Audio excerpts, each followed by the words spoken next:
What we have today is people conflating some guy asking a woman out as rape. Some guy putting his hand on the woman's back. That guy actually got fired for that as rape. So if you do anything that can be misconstrued as sexual harassment, it is rape. It should not even be questioned. She should be able to say whatever she wants to say, and we should believe her. Well, there's a problem with that. This is the United States of America, and we have something called due process. You just can't accuse someone of something without going through this due process.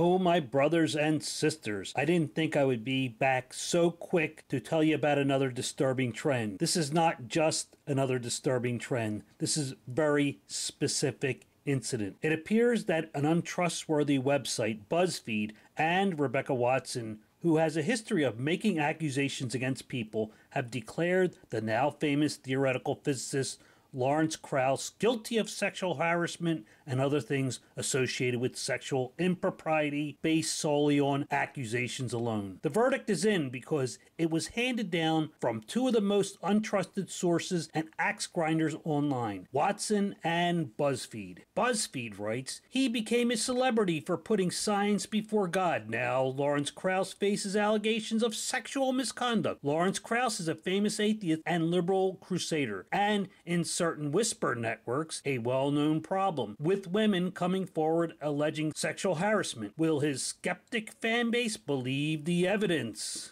A few months ago, a reporter from Buzzfeed got in touch with me and asked if I would talk to them about an investigation they were doing on the physicist Lawrence Krauss. I get these sort of things from time to time because occasionally the real world wants a peek at what's happening in the atheist and skeptic communities. Well then, like that time when the real world got a peek at your sick perspective. You know what's absolutely hilarious? It's when you get a feminist saying the most outrageously stupid things, and I mean outrageously stupid things, with a straight face, and all of the other little feminists just stand around nodding in agreement like this is some great and profound insight. Like, for instance, when the resident face of crazy feminism in atheism, one Rebecca Watson, said this. That's right, you liberal intellectual guy who has a healthy interest in science and skepticism, but who finds feminism distasteful and would rather not hear about it. You are worse than rape threats. Okay, so you got that skeptically minded people who don't want to hear about feminism. Here you have a feminist telling you that she would rather that you threatened to rape women than she would have you not want to hear about feminism. Yes, that's exactly what she said. That's right, you liberal intellectual guy who has a healthy interest in science and skepticism, but who finds feminism distasteful and would rather not hear about it. You are worse than rape threats. If you're a skeptically minded person and you don't want to hear about feminism, she thinks you would be a better person if you were going around threatening to rape women. I mean, wow. Even in a field where there is some tough competition for saying stupid shit, that's a tough act to follow. So this is the person that BuzzFeed wants a peek on the real world from. In a previous video, I talked about false rape allegations. And in that video, I specifically mentioned the fact that the vast minority of rape allegations, at most 8%, but as little as 2%, probably closer to 2%, of those allegations turn out to be false. And I mentioned that this is just one piece of evidence that you should consider when attempting to determine whether a rape accusation is real or false. But again, when we change the topic from ghosts to rape, a lot of skeptics suddenly decide that those hoofbeats are equally likely to be either zebras or horses, and that rash could either be poison ivy or lupus. Equal probabilities of happening. Yes, Rebecca. Why is this? In this video, Watson tries to strawman the idea that a person is innocent until proven guilty. She attempts to use skeptic logic that if you hear knocking in the house, that it's more likely the furnace rather than a ghost. She mentions in this video that false rape allegations are so infinitesimally small that they are basically to be ruled out as an option. Here is the obvious problem right out of the gate. Being skeptical about hearing a ghost, something that does not exist, therefore never a threat to anyone, is by no means comparable to a false rape allegation. If the allegation of rape is true, then someone has been harmed in the real world by a real person. That said, a false rape allegation can and will cause irreparable harm to the accused, even if and after they are completely exonerated from the accusation. If there is a small percent of false rape allegations, this is not a negligible number because 100% of those falsely accused will pay a heavy price. In this case, the false accuser is not a victim, often gets away scot-free,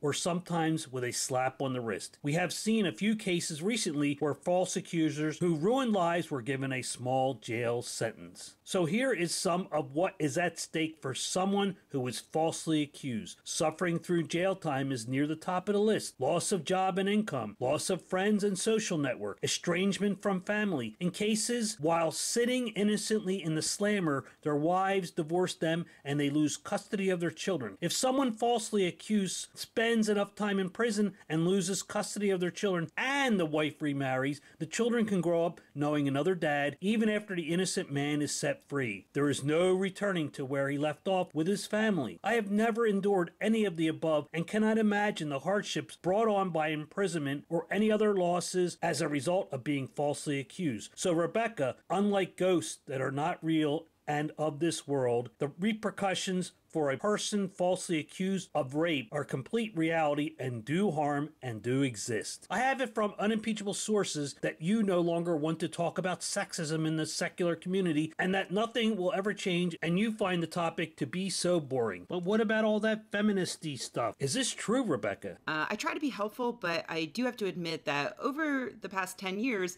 I've become less and less interested in talking generally about sexism in these communities because I feel like I've said everything I need to say. Nothing is ever going to change, and talking about it constantly bores me. As boring as it might be, you have to admit that you won't miss an opportunity to sharpen that axe and be all in when you have no direct knowledge of Krauss committing any sins, but are eager to pounce on a well-known straight white male who, let's be real, is part of the evil patriarchy and therefore guilty as charged before there is even a charge. I did agree in this case, though, because it was a specific investigation on someone I've always known to be extremely shady, and they seemed interested in doing a really thorough accounting of his actions, which thus far hadn't really seen the light of day. They have not seen the light of day because no one has entered an accusation of wrongdoing through the legal system. Some may one day see a courtroom, but until then, you are engaging in spurious slander on a person with an impeccable reputation. Honest people take a dim view of sloppily hurling gossip around about others. For those not familiar with Rebecca Watson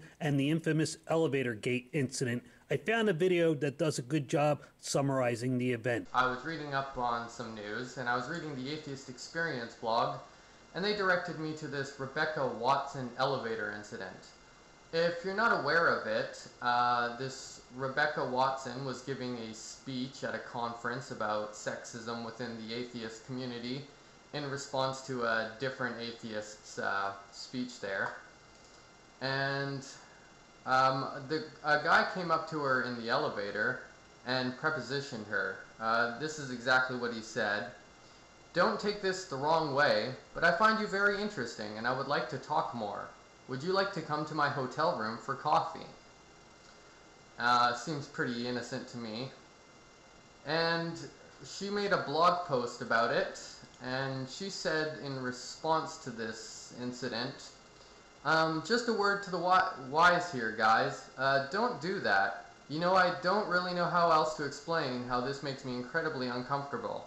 But I'll just sort of lay it out that I was a single woman, you know, in a foreign country at 4 a.m., in a hotel elevator with you, just you, and don't invite me back to your hotel room right after I finish talking about how it creeps me out and make me uncomfortable when men sexualize me in that manner. And Richard Dawkins ended up responding to this with a satirical letter to a Muslim woman. which is kind of interesting. It says, "Stop whining, will you? Yes, yes, I know you had your genitals mutilated with a razor blade, and yawn, don't tell me yet again. I know you aren't allowed to drive a car, and you can't leave the house without a male relative. And your husband is allowed to beat you, and you'll be stoned to death if you commit adultery. But stop whining, will you? Think of the suffering your poor American sisters have to put up with. Only this week I heard of one. She calls herself Skepchick. And do you know what happened to her? A man in a hotel elevator invited her back to his room for coffee. I'm not exaggerating. He really did. He invited her back to his room for coffee. Of course she said no, and of course he didn't lay a finger on her, but even so, ... Now that we've sort of established the feminist bona fides of Rebecca Watson, it's just as easy to dismiss Buzzfeed as an online rag. I don't know. Maybe you trust their lack of integrity. Along with the well-intentioned but by now completely misguided Me Too movement, there is now this sentiment in regressive leftist circles that believe victims of rape, which is intentionally misleading. Of course we all believe actual victims of rape. They wouldn't be victims if a crime was not committed against them. But the piece of the puzzle that is purposely missing here is that there are a few inconvenient steps in between a person feeling they were sexually attacked and conviction of the guilty party. There is an accusation, which in itself should be taken seriously, but it is at that time an accusation. The authoritarian SJWs today want to leap from the accusation directly to the guilty verdict. It gets worse, because in addition to intersectional feminists wanting to move society back a few hundred years and shut down free speech, they also want to dispense with the quaint notion of due process. You know, the very heart of a modern legal system, along with other important rights, ensures that those in charge don't just bounce someone through a kangaroo court and put them into jail for life. I shit you not. This confused clown thinks that due process is worthless. Let's hope that Dan Arrow never has to endure the justice system that is bereft of due process that he jeers at. I ask you this: in what authoritarian utopia do these social justice warriors want for themselves and society? There is a new name for people like Watson and sites like Buzzfeed in the year of the Me Too movement. They are called trigger predators. Vinny of Destruction says, 2 words, trigger predators. In the new age of intersectionality, anyone could be next. Keeping in mind the above tweets and this new mentality that the accused is automatically guilty on the say-so of the accuser, because if you believe the victim, the accused is guilty. It's that simple. Watch carefully how Watson uses this tactic in the following clip. So much of that harassment happens in private hotel rooms and under bar tables and in empty cruise ship corridors. So if a person is particularly litigious, they can shut down claims of abuse just by pointing out that the victims don't have hard evidence and that they probably don't want to deal with a defamation lawsuit, which can cost hundreds of thousands of dollars that they might not get back even if they win.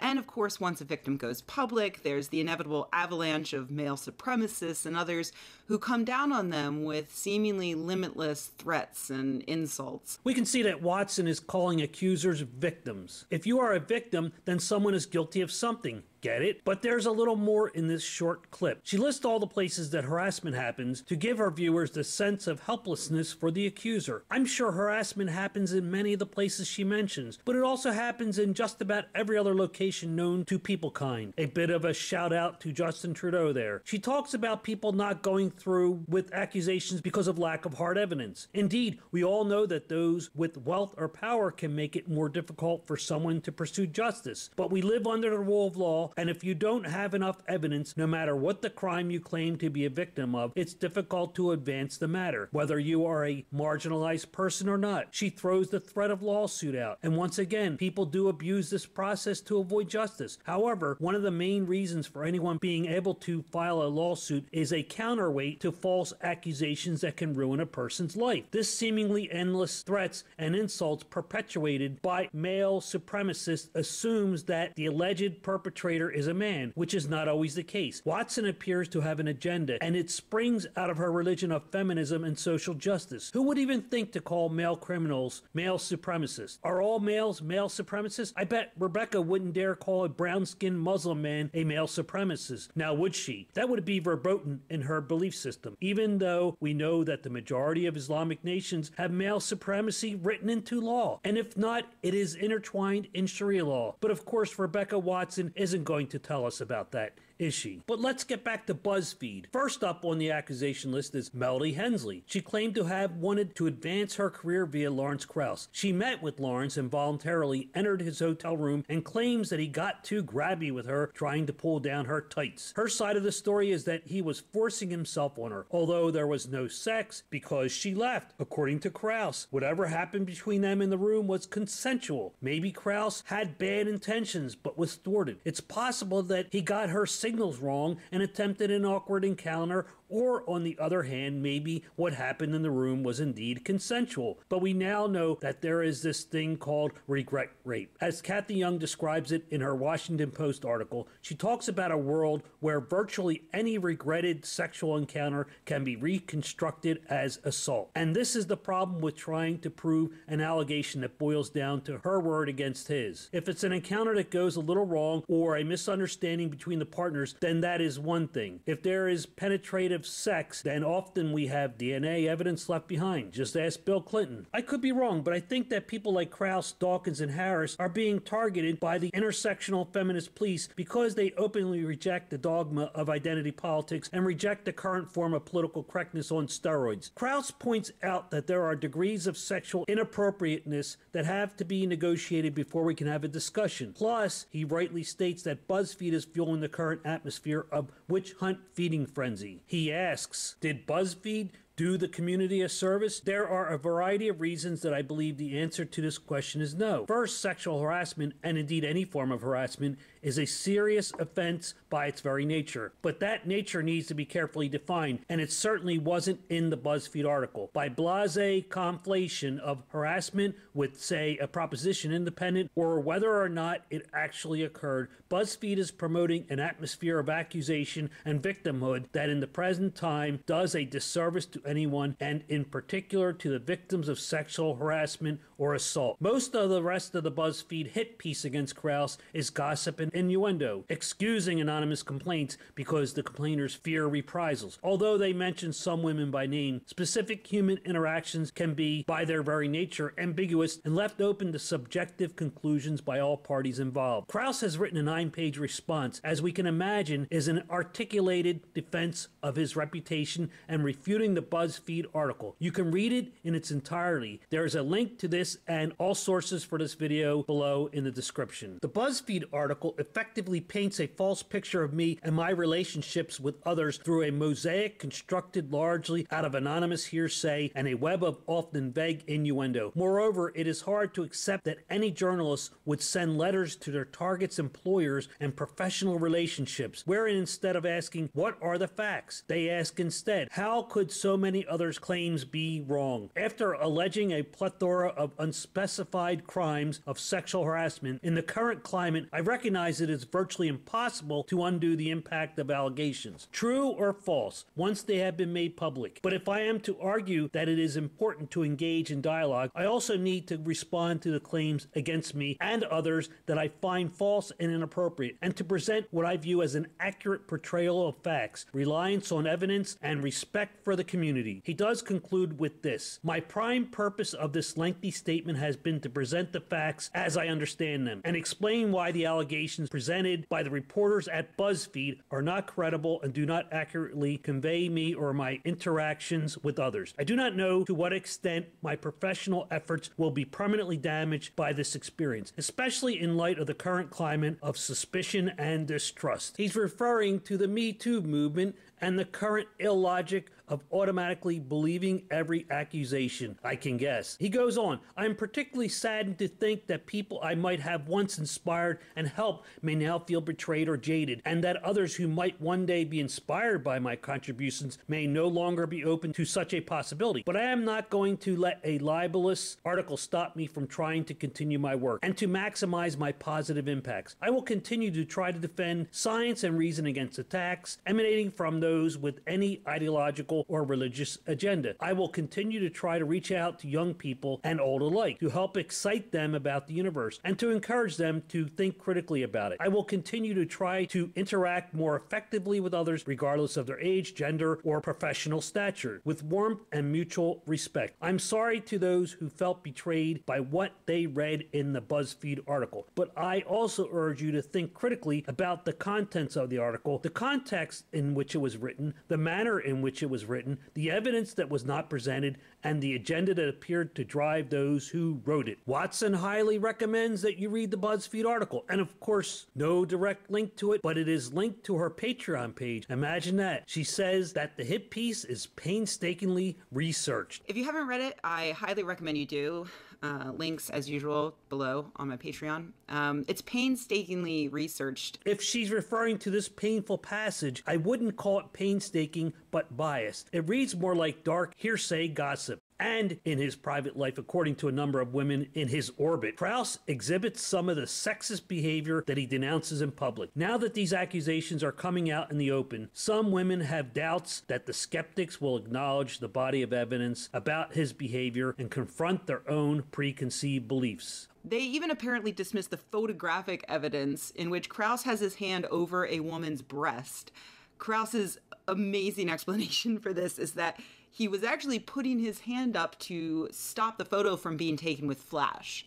Because that's what you do when someone takes a photo of you. You assume that there's going to be a flash, and to combat that, you put your hand over the breast of the nearest woman. I guess this qualifies as painstakingly researched because this is what Krauss has to say about it. As BuzzFeed reported, a complaint was submitted to 3 universities by someone claiming to have witnessed me touch the breast of an unidentified woman during the taking of a selfie photograph. The photograph did not itself show this, and the woman in the photograph has not submitted a complaint. Each university considered it independently, and each university concluded the claim was unsubstantiated. In response to BuzzFeed's request for more information, ASU refused on the basis that to do so would further spread defamatory statements. BuzzFeed was also provided with findings of the Australian National University report dismissing the claim, which clearly revealed multiple inconsistencies in the emerging story of the claimant. Here, Watson conflates the right of a woman to defend her husband with the notion that there is some magical number of complaints that nullifies loyalty, and besides that ties in an accusation of a threesome with another woman as necessarily an act of sexual misconduct, when it is in fact a decision of morality that is left to consenting adults. One of the people defending Krauss in the face of all logic and reason is his current wife, Nancy Dahl. And of course, if my husband were accused of sexual harassment, I too would want to defend him. But if my husband was accused of sexual harassment by dozens of people around the world, and if at least one of the incidences happened right in front of me when he clumsily propositioned a fan on an expensive cruise to try to get her to do a threesome, I might not start tweeting my support, tweeting for the first time ever. Notice her couching the incident with words like clumsily propositioned a fan on an expensive cruise, as if being clumsy on a costly cruise gives more weight to her position. And you might not show support or loyalty to your husband. That's your call, Rebecca, but Krauss's wife has every right to do so. That is while he is still innocent until proven guilty. Oh, I forgot. Due process is now a bad thing according to SJWs. Next, Watson obviously misrepresents the forbidden tweets by Krauss's wife, saying she called the accuser stupid, and a spurious allegation of doxing. And if I did do that, I wouldn't start off by tweeting insults at the women who spoke up about my husband's abuse, like, I don't know, telling them they're too stupid to use birth control. And if I did do that, I wouldn't go on to threaten to tell other women's employers that they said something I didn't like on Twitter. I wonder if Rebecca's husband is thinking this. I know it sucks to realize that you're married to a monster. What the identitarians want is to tear down the structure of society with those in power, tossed out into the street and relegated to second-class citizenship, and replaced by the postmodernist Marxist crowd who will rule with an iron grip. As we've seen in recent years, their disdain and contempt for free speech and due process in this new society based on equality of outcome. The once marginalized will become the rulers, and the evil cis-het white male patriarchy will be forced to the bottom of their new religious hierarchy. Well, hopefully this article and the fallout convinces the majority of people to boycott organizations like Center for Inquiry. Lindsay is no longer there, but it is now run by Richard Dawkins, who's best friends with Lawrence Krauss. It's not going to get better until these organizations fail and we build up new, better ones in their place. Christina Hoff Sommers talked about the recent Matt Damon Me Too debacle, but goes on with advice on how to proceed. But people who are subject to such attacks are rightly fearful for their careers. And that noise seems to have intimidated Mr. Damon. On January 16th, he issued an apology on the Today Show. Boy, I really wish I'd listened a lot more before I weighed in on this. But what I wish is that Damon did not have to issue a ritual recantation and that men and women could discuss the issues freely and rationally. If men and women of goodwill could work together, they can make historic progress in the fight against harassment and abuse. But to succeed, the movement is going to have to channel its outrage and confront its own excesses. Janice Fiamengo sums up the concept of guilty until proven innocent. And I especially don't want to lend support to a movement symbolized for me in the Me Too hashtag, but it's been going on for much longer, for years now, that operates on the assumption that a man is likely guilty if a woman says that he is. I feel the need to end this video with the following statement. Anyone guilty of a crime should be brought to justice. Nothing more to add there. Any person who violates another in any way should be held accountable. We started this video with Disruptive Male reminding us that there is this inconvenient thing known as due process. So what are you going to do about this in your daily life? If you hear people talking about the Me Too movement and like Rebecca Watson, if they are playing word games by calling anonymous people who have yet to report a crime, if they are referring to them as victims, for example, call them out on it. Let them know that you will not tolerate prejudging people merely from accusations. This is how the whole witch trials of yesteryear operated. Of course it is okay to discuss allegations because an accusation is a real thing. With our system of justice, the guilty party is not acknowledged until they've had due process. Goodbye.